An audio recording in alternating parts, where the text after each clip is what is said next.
For more on this story, we can go across to Charles Pellegrin in Beijing. Charles, was the reaction from China stronger because Taiwan was brought up? Absolutely. We heard the usual arguments on the part of China's spokesperson saying that these accusations about human rights abuses in Xinjiang, in Hong Kong, and Tibet were groundless and amounted to meddling in China's internal affairs. But indeed, it was pretty unusual from the G7 to mention Taiwan and support the self-ruled island's participation in the World Health Organization and the World Health Assembly. Beijing considers Taiwan to be an integral part of its territory, even though it actually hasn't ever really controlled it. So and it considers that any suggestion that Taiwan might be separate from China to be a red line that shouldn't be crossed. So obviously, Taiwan's participation in international organizations like the World Health Organization is going to be a problem and has been a problem in the past.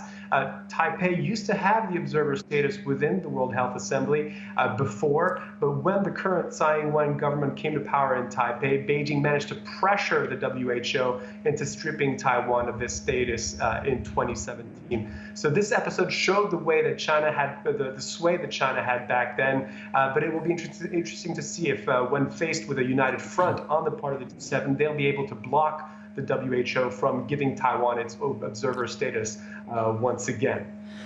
Charles, it seems like for the past few weeks or months even, that the West is singing from the same song sheet when it comes to China.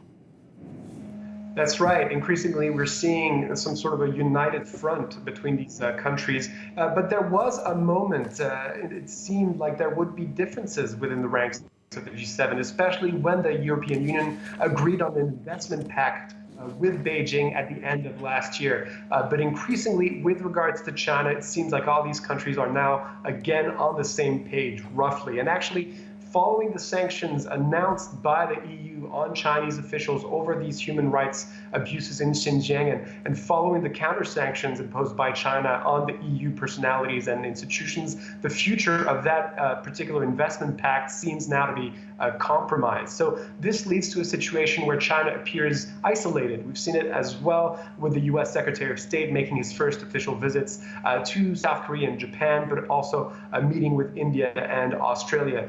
But this is something that Beijing has been preparing for. We're hearing more and more talk here of self-reliance and how important that is for China. And actually, in a speech that was published on Friday, but actually made back in January, Xi Jinping stressed this by saying that as long as we can stand on our own, we will be invincible no matter how the storm changes internationally.